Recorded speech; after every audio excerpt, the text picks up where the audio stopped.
2009, 29 years into my career, I went out to Best Friends Animal Sanctuary in Utah. Are you familiar with it?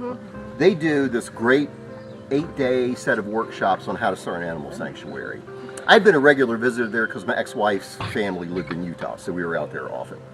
And so I went out and did this training. Went out with this plan to start a dog rescue.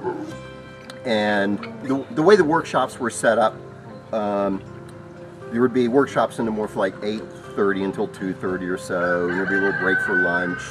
And then you could go, they had a dog rescue, you could go walk dogs, you could go to the cat rescue, they had a reptile rescue, they had a bird rescue, they had a wildlife rehabilitation center, they had a horse rescue, they had goats, but they also had a small pig rescue with about, I think they had 19 pigs there at the time.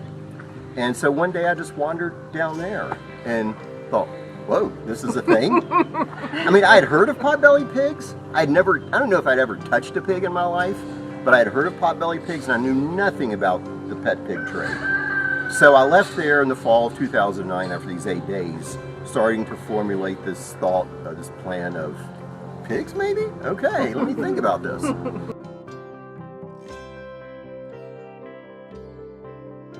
Came back, did some research, was really surprised by how unscrupulous the breeders are, just continuous even to this day, of breeding these pigs and trying to convince buyers that they will stay 35 or 40 pounds.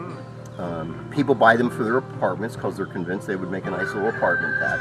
Then you've got a 175-pound pig living in a third-floor walk-up apartment, so that doesn't work well. So about half of our pigs are owner-surrendered pigs, and about half came from local animal control or animal shelters or SPCAs because they'd been surrendered.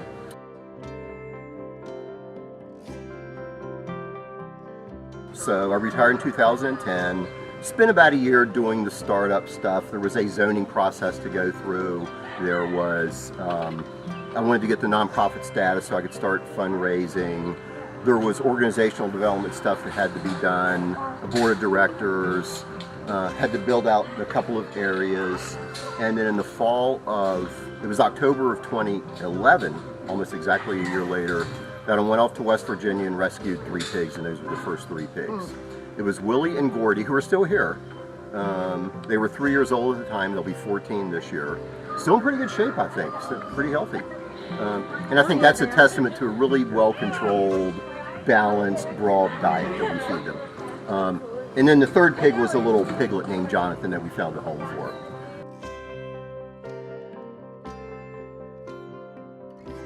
My goal from the beginning was to try to recreate as natural an environment for them as possible. Herds of 10 or 12, plenty of space for them to root around and dig and do the pig thing. And so 60 to 70 has kind of settled out as the ideal number. We peaked at 75 2 years ago. That was a little bit too much. And now we're at 62. I want as enriching life as possible for the pigs that we can rescue. I can't get caught up in the emotional problem, the emotional baggage of pigs that we can rescue. I try to offer advice to folks as much as possible. The first thing I want to do is try to convince people to keep their animal. In a lot of cases they can. I always say, they make great pets if you have space for them to do their pig thing and have a companion pig.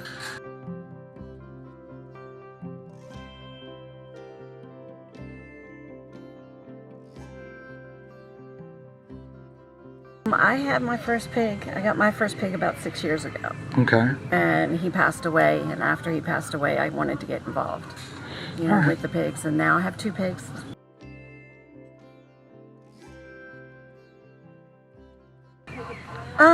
They're very intelligent animals.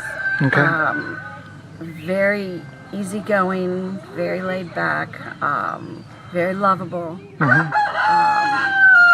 Amazing animals to be around.